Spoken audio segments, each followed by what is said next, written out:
So if you would like, they're still available in English. You can come and there's only 4 books that are available. Det bare 4 bøker som igjen nå. Okay, so today we will be speaking about another topic. I dag skal vi snakke om et annet tema. But I want you to keep the flow of yesterday. Vi skal fortsette å være I flødet fra I går. And sometimes, if you remember, yesterday we've talked about knowing God in the midst of the crisis. I går så snakket vi om å kjenne Gud midt I krisa. Bern, you can start to fill. We've talked yesterday to know God in the midst of the crisis. Vi snakket I går om å kjenne Gud midt I krisa. And the crises are opportunities for us to know His real nature. Og krisa, det anledninger for oss til å kjenne hans virkelige And natur. we don't like crises. Vi liker ikke krisa. We would like to avoid them with our heart, soul, and mind. Men vi vil gjerne unngå med vårt hjerte, sjæl og sinn. But you cannot change life. Men du kan ikke forandre And livet. so we've studied yesterday from the life of Moses.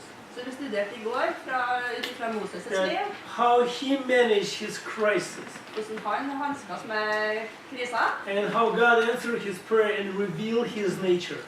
Og hvordan Gud besvarte bønnen hans og åpenbart sin natur for ham. I think it was an amazing revelation for Moses. Jeg tror det må ha vært en utrolig åpenbaring for And Moses. if you remember, I've said to you, Moses needs to go down, change person. For at jeg sa I går at Moses han måtte gå ned fra fjellet som en forandret person. God is revealing his nature to us in order for us to be changed. Gud har åpenbart sin natur for oss, for at vi skal bli forandret. It is only one power in the world can change human beings. Og det bare én kraft I verden som kan forandre It's a mennesker. revelation of God's love and goodness. Og det en relasjon med Guds kjærlighet og godhet. People can push you, but you will not change. Folk kan dytte deg, men at du blir forandret da. You know, you can put yourself in a box, okay, Du kan sette deg selv I en boks and say, I will change myself. og si, jeg skal forandre meg selv. But it's only God who can change you from inside out. Men det bare Gud som kan forandre deg fra innsida og ut. And so you've seen that Moses, when he met with God, Så vi ser Moses, når han møtte Gud, only one he can do. det var bare en som kunne gjøre det. He failed and he worshipped. Så han falt ned og tilba. And he cried, please forgive us.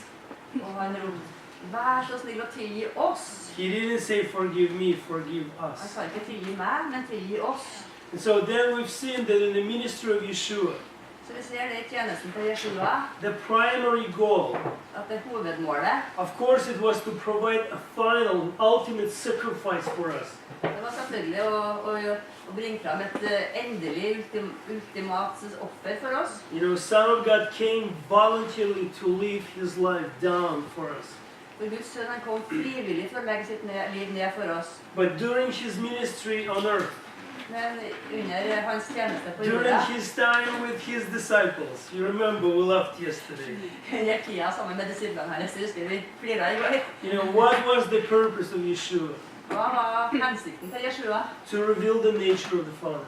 Det åpenbar faderens natur. And John, from the beginning, Johannes helt fra begynnelsen. said it's only Yeshua he reveals his Father. Det bare Jeshua som åpenbarer faderen. And in the end of the Gospel of John, in chapter 17, he said twice. Og I Johannes evangelium kapittel 17 så sier han det 2 ganger. Yeshua said, I have revealed your name to people. Jeshua sa, jeg har åpenbart ditt navn for folket. And then we look at the life of Paul. Og så ser vi på Paulus' liv. That how he said in the book of Ephesians that now we have access to the Father. Han sier I Efeserbrevet at nå har vi adgang til faderen. And we finish with 2 Corinthians 3:18. Og vi avslutter med 2. Korinterbrev 3:18. And then Paul said, now we, believers in Yeshua, Og Paulus sier at nå vi troende I Jeshua. we have access to the presence of Father. Og vi har adgang til faderen. But now we can behold the glory. Og nå kan vi se herligheten. In other words, we can behold the nature of God. Med andre ord, vi kan se Guds natur. And then Holy Spirit is start to change us.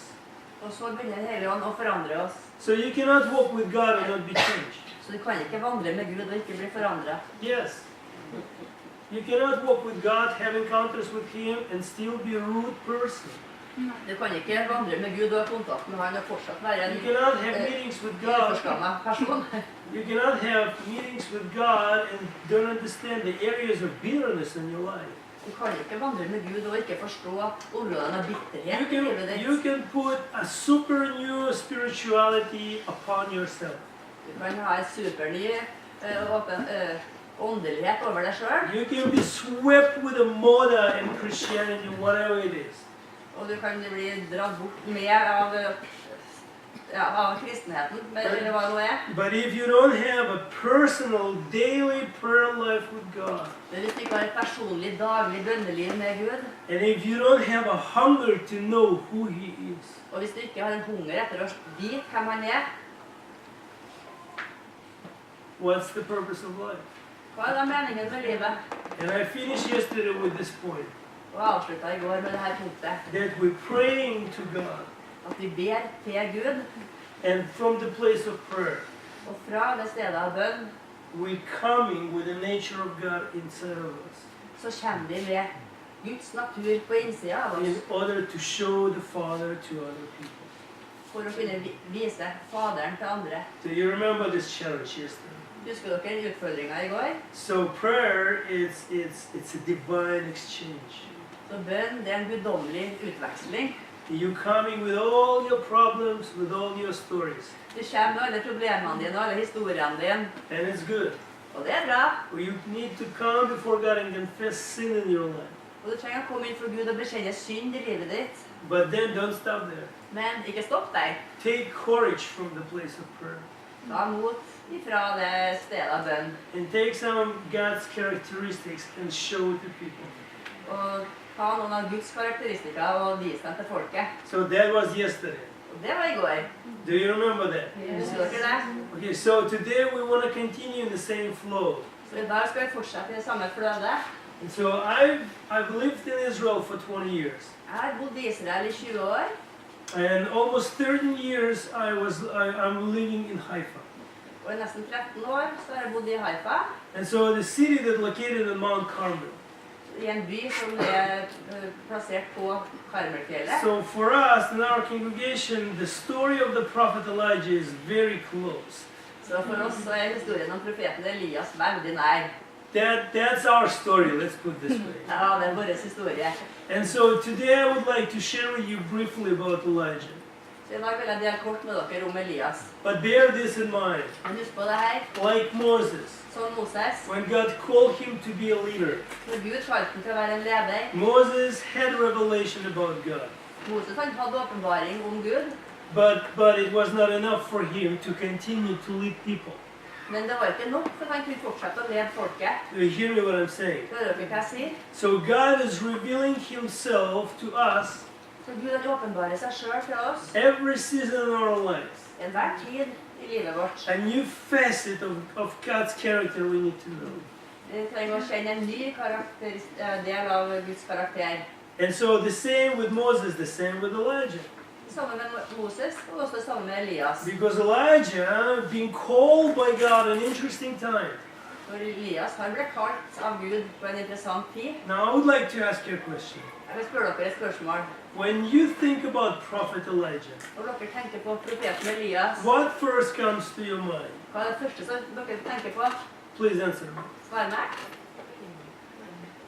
Miracles. Eh? Miracles. Miracles. Mirakler. What else?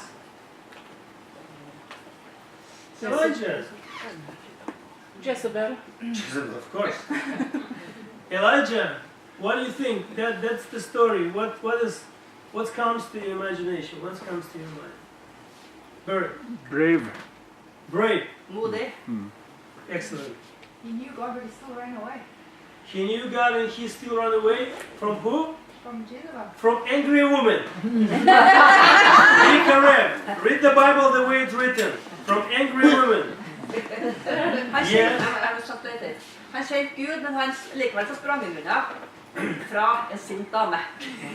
Next. Yeah, he got very scared after seeing amazing things that God could do, and still he was scared afterwards. The nature of the human. That's good. That's good. Did you hear what she just said? Han så Gud gjorde store mirakler, og likevel så sprang han unna. Thank you. Because when I'm thinking of Elijah, For det som jeg tenker når det the er same Elias, thing's coming to my mind. det samme kommer til mitt sinn. Elijah was a man with a nature like ours. Elias han var et menneske med samme natur som vi hadde. That means a lot. Og det betyr mye. That means he can be afraid. Yeah. Han ble redd, That means he needs to learn how to be bold, courageous. og han måtte lære hvordan han skulle bli modig. That means to know that he needs to know who God is. Og han trengte å lære seg å vite hvem Gud er. He needs to learn to hear the voice of God by faith. Og han måtte lære seg å høre Guds røst. He knew what it means to be sick. Og han også visste hva det betydde å være syk. He knew what he was going through the same things that we are going. Og han gikk gjennom det samme som vi går gjennom. And yet amazingly, Og likevel utrolig nok, through the obedience of this one man, gjennom lydigheten av denne ene mannen, the presence of God returned to Israel in a powerful way. så kom Guds nærvær tilbake til Israel på Så- en mektig måte. I would like for us to study 2 chapters from Elijah's life. Så vi skal studere 2 kapitler fra Elias' liv. That's like a one story Det er som en historie, of him confronting the Ahab. der han konfronterer Akab. But I want us to focus on the character and nature of God. Men vi skal fokusere på Guds natur og karakter, And on 2 elements in Elijah's walk with God. og på 2 elementer i Elias' vandring med Gud. The 2 elements are faith and obedience. Det er tro og lydighet. Without faith, obedience does not work. Uten tro så fungerer ikke lydighet, But faith without obedience also not profit. men tro uten lydighet, det gagner heller ikke. So we need to all the time learn how not just to believing on, Så vi trenger å lære ikke bare hvordan vi skal tro, but to learn how to obedient to God's voice and word in our lives. men også være lydig mot Guds røst og ord i livet vårt. And so Elijah, even though he'd been called to be a prophet, Så Elias, selv om han hadde blitt kalt til å være en profet, he still in his walk he needs to know the God's character. likevel så måtte han i sin vandring lære Guds karakter å kjenne. Who this God that called me? Hvem er denne Guden som har kalt meg? Do you realize what I will be talking to you about? Forstår dere hva jeg kjente å snakke med dere om? You will see that in every part of this story, Dere vil forstå at i enhver del av denne historien, God will lead him to circumstances Gud vil lede den til omstendigheter that from the human perspective is impossible to do. som fra et menneskelig perspektiv er umulig å gjøre. Why he does that? Hvorfor gjør han det? Why he does this with us? Hvorfor gjør han det med oss? Because it's only in this moment we can practice our faith. Det er bare i det øyeblikket at vi kan praktisere troa vår. So God taught Elijah to make steps of faith. Så Gud han sa til Elias at han skulle gjøre et stort steg i tro. And when Elijah did steps of faith, Og når Elias gjorde steg i tro, he grew in the knowledge of who this God. så vokste han i kunnskap om hvem Gud er. That's the perspective I will be talking to you about. Det er det perspektivet som jeg vil snakke med dere om. So we all know the beginning of the story.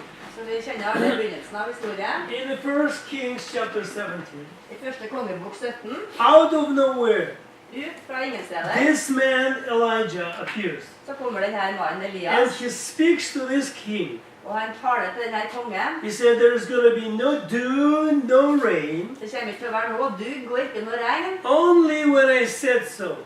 utenom når jeg sier det, bare da. Wow, that's an interesting statement. Det er en interessant uttalelse.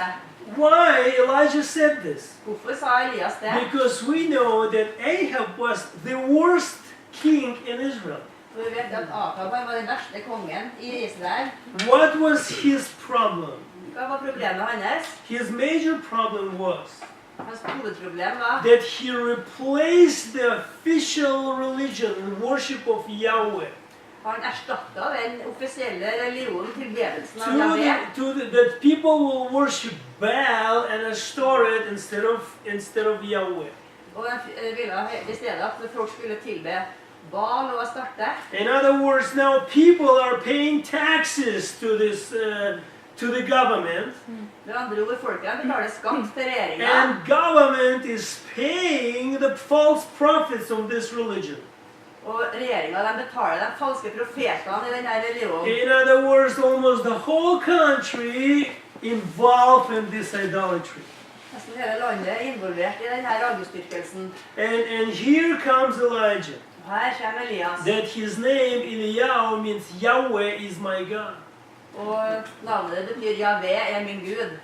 He comes to this king Og han kommer til denne kongen with the words of judgment. med ord av dom.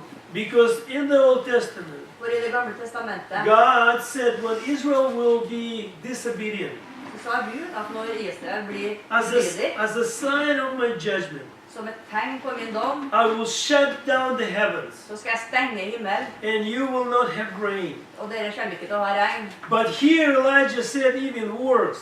Men her sa Elias det enda verre. There's going to be no dew, no rain. Det skal hverken være dugg eller regn. I mean, total drought. Total tørke. That speaks, that's God's judgment on idolatry. Det er Guds dom over avgudsdyrkelse. But also is, Men det er også, it's not Elijah's battle. det er ikke Elias' kamp. It's not Elijah's battle. Det er ikke Elias' kamp. Third time, it's not Elijah's Tredje battle. gang. Det er ikke Elias' kamp. It's a battle between God and idolatry. Det er en kamp mellom Gud og avgudsdyrkelse. Because the followers of Baal, For etterfølgerne til Baal, they believe that Baal de trodde på Baal. controls the nature, Og at han kontrollerer naturen, controls the rain, kontrollerer regnet, controls fertility of the land. kontrollerer fruktbarheten i landet. And here as Elijah comes, Og her kommer Elias. he said, it's not Baal that controls the rain. Og han sier, nei, det er ikke Baal som kontrollerer regnet. It's Yahweh is my God, he controls the rain. Det er Yahweh som er min Gud. Han kontrollerer And regnet. in order for you to understand that, Så dere skal kunne forstå det, you don't have rain at all. så kjenner dere ikke til å regne i det hele tatt. So he appears to the political leader Så han kommer frem for den politiske lederen with a word of judgment. med et ord av dom. That's the beginning of Elijah. Og det er begynnelsen av He Elias. came out of nowhere Han kom ut av ingensteds, without proper theological education. uten ordentlig teologisk utdannelse. God just chose to raise up a prophet Gud bare valgte å reise opp en profet. because he found one heart that is hungry after God. For han fant et hjerte som var hungrig etter Gud. And the truth is, it will take time even for God Så sannheten er at det tar tid til og med for Gud to raise a prophet. til å reise opp en profet. Do you hear me what I'm saying? Hører du hva jeg sier? It's even taking time for God to raise up a man or woman of God. Det tar til og med tid for Gud å reise opp en mann eller kvinne for Gud. So in a time of crisis, Så i tid av krise, today, i dag, you can say, oh, things are so bad. så kan du si, å, ting er så But you fælt. need to remember Men du må forstå that God's hand is laying on your life. at Guds hånd ligger på livet ditt. And he wants to raise you up to the next level. Og han ønsker å løfte deg opp til neste nivå. But the next level will come only through faith and obedience. Men neste nivå, det kommer bare gjennom tro og And lydighet. building inside of you a godly character. Og at han bygger inni deg en gudfryktig karakter. That when the fullness of time will come, Så når fullheten av tiden kommer, God will take you to the next season så tar Gud deg til neste tid with a godly character that is stable, med en gudfryktig karakter som er stabil. that is less freaking and falling apart. Som ikke bare friker ut og ramler sammen. It still will be, don't worry. Det vil fortsatt å bli det. It still be Det there. kommer ikke til å være der. But you will understand things more clearly. Men du kommer til å forstå ting klarere. You will hear God's voice more clearly. Du hører Guds røst klarere. And you will take responsibility on what God is asking you to do. Og du tar ansvar for det som Gud kaller deg og spør deg om å gjøre. So Elijah declared the judgment. Så Elias, han erklærte dommen. What's taking place next? Hva er det neste som skjer? Now God is asking him to do something. Gud ber ham om å gjøre noe. He is asking him, Elijah, now when you proclaim my judgment, Elias, nå når du proklamerer min dom, now I have prepared for you next season of your life. så forbered deg neste tid av livet ditt. And I even tell you where you will spend next season of your life. Jeg skal til og med fortelle deg hvor du skal tilbringe neste tida. You are going to the brook. Du skal gå til elva. From this brook you will drink water. Og fra denne elva skal du drikke vann. And I will command ravens Og jeg skal befale to ravner bring you food. til å bringe mat til deg. That was the word of promise for Elijah. Det var løftesordet til Elias. I want to understand what Elijah heard. Vi forstår hva Elias hører.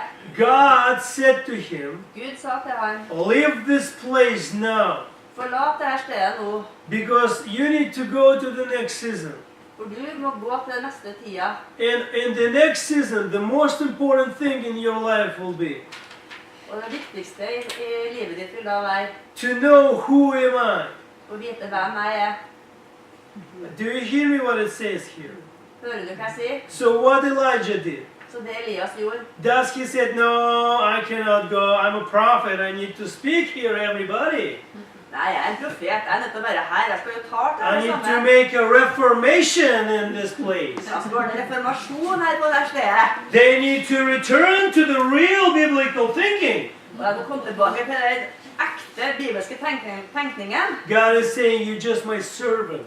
Men Gud sier, nei, du er bare min tjener. And from my servant, I'm expecting only one thing. Og fra min tjener så forventer jeg bare én ting. Obedience to what I ask you to do. Lydighet måtte jeg ber deg om. Don't take on yourself things that not belongs to you. Ikke ta på deg selv ting som ikke tilhører It deg. is not your battle, it's my Det er battle. ikke din kamp, men det er min kamp. Keep right perspective. Ha rett perspektiv. It's a battle between God and idolatry.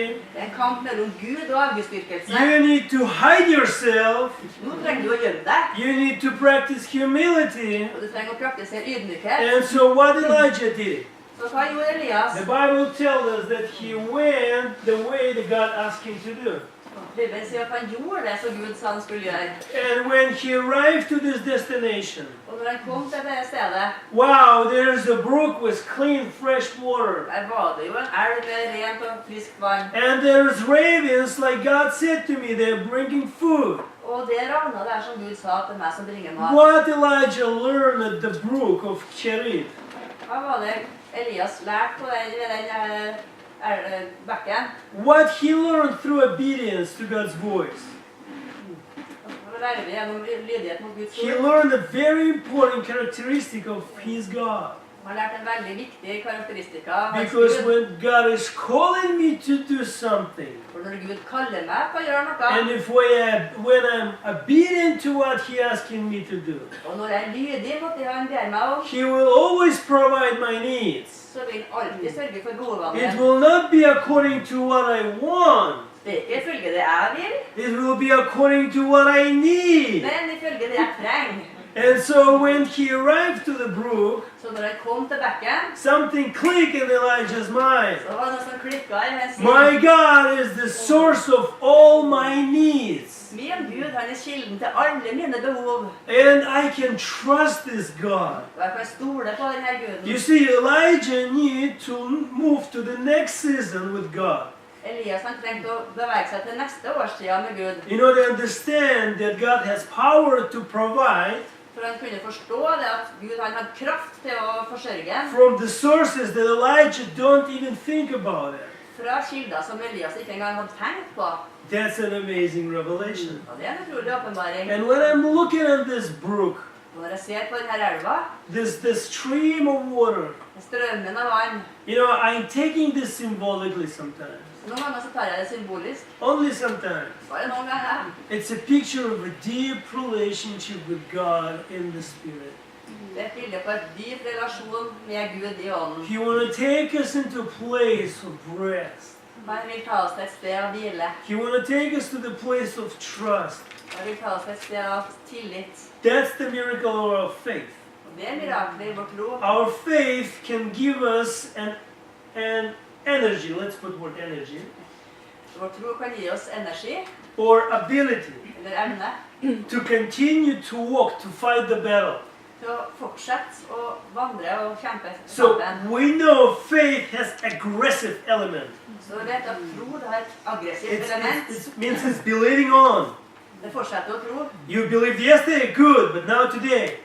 Du trodde I går, det bra, men fortsatt I dag også. But the miracle of faith in Yeshua, Men miraklet av tro på Jeshua, it's taking us also to the place of rest. det tar oss også til et sted av hvile. And so God's like saying to Elijah, Så Gud han sier til Elias, in the midst of people looking after you, midt I det at folk ser etter deg, I'm preparing the table in the presence of your enemies. så forbered deg et bord foran dine fiender. We will have a deep relationship with you.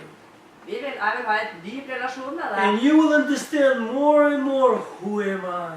Og du vil forstå mer og mer hvem jeg That I love you. At jeg elsker And I deg. will take care of your needs. Og jeg vil ta meg av alle behovene dine. Wow, that's an amazing season in Elijah's life. Ja, det en utrolig årstid I Elias' liv. But you know what? God never wanted for Elijah to stay there forever. Men Gud hadde ikke tenkt at Elias skulle være der for evig. You know, sometimes we're stepping into, we call it in Christianity, a comfort zone. Noen ganger så går vi inn I det vi kaller kristenheten en comfort So zone. we just like, damn, everything is good. Og alt det herlig. It's God and me and God. Ja, det meg og Gud. Blessings on the left and on the right. Og det velsignelsen både til høyre og til venstre. Whoa, I see supernatural provision. Og overnaturlig forsørgning. I have rest. Og jeg hvile. That's good. Og det bra. So I can stay here forever. Her kan jeg være for evig. No way. Nei. So the time at the brook is finished up Så kommer det tida når bekken tørket opp. because you are on the mission. For du på misjon, på oppdrag. Elijah was on the mission. Elias var på oppdrag. God was preparing him for something greater. Og Gud forberedt ham for noe større. Can you hear me now? Hører du meg? Every season of our lives, Enhver tid I livet vårt. we need to know God of every season of our lives. Vi må kjenne Gud I enhver årstid I livet vårt. And because He's preparing us for something greater. Han forbereder oss for I noe don't know større. what is greater in your life. Jeg vet ikke hva det som større I ditt liv. But in Elijah's case, Men I Elias tilfelle, when he was at the brook, når han var ved bekken, God already prepared him for the fire from heaven. så forberedte Guden for ilden fra himmelen. Do you hear me what I'm Hører saying? du det jeg sier? Elijah was obedient in the small things at the brook. Elias han var lydig I de små tingene ved But bekken. God was thinking already by answering by fire in the future. Men Gud har tenkt allerede på at han skulle svare med ild I fremtiden. All what Elijah needs to do is Alt det som Elias tenkte å gjøre, faith and obedience. tro og lydighet. And so when the time was up for Elijah to be at the brook, Så når tida var brukt opp for Elias til å være med bekken, God is saying to him interesting words. så sier Gud noen interessante ord til ham. He said, now you need to go to Sidon. Nå må du gå til Sidon. Yeah, you need to go to the city that's called Zarephath or Sarepta in Norwegian. Ja, det ser jeg på deg, ja. Because there it's going to be next season of your life. For det skal være en ny årstid I livet deres. Well, for you, it's like, and so what? For deg det sånn også, But not for Elijah. men ikke for Elias. For two reasons. For det to ting. Do you see he's asking him to leave Israel? Du ser, han ber om å forlate Me, Israel. Jewish prophet? En jødisk profet. I need to go to the Gentiles? Skal jeg dra til hedninger? I mean, you've called me to be a preacher and prophet to my nation. Du har jo kalt meg til å være en forkynner og en profet for min nasjon. And now you're asking me to go to Zarephath?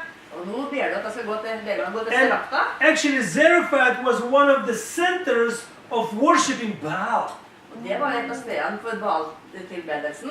You asking me to go to the spiritual combat zone? Og du ber du meg om å dra til den åndelige kampzonen. Not only that, Og ikke bare det. you said that widow will feed me. Og du sa at enke skal gi meg mat. Well, maybe it will be a rich widow. Ja, kanskje det en rik enke da. That was Elijah thinking properly. Det var sikkert det som Elias tenkte. So he has all reasons to argue.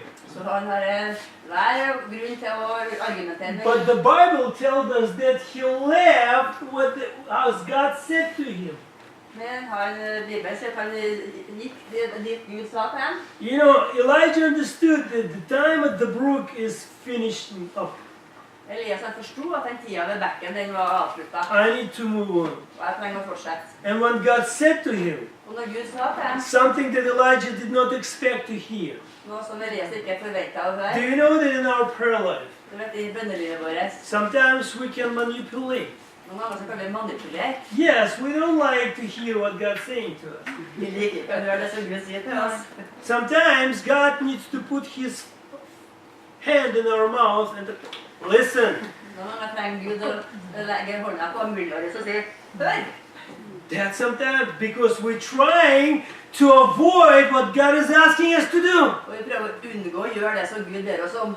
I don't want to listen to this, Nei, okay? jeg vil ikke høre på. I want to do something more spiritual. Jeg vil gjøre noe som mer åndelig. So when Elijah heard something that is not according to his expectations, Så når Elias hørte noe som ikke var ifølge hans forventninger, he said, if God said to me, I need to go.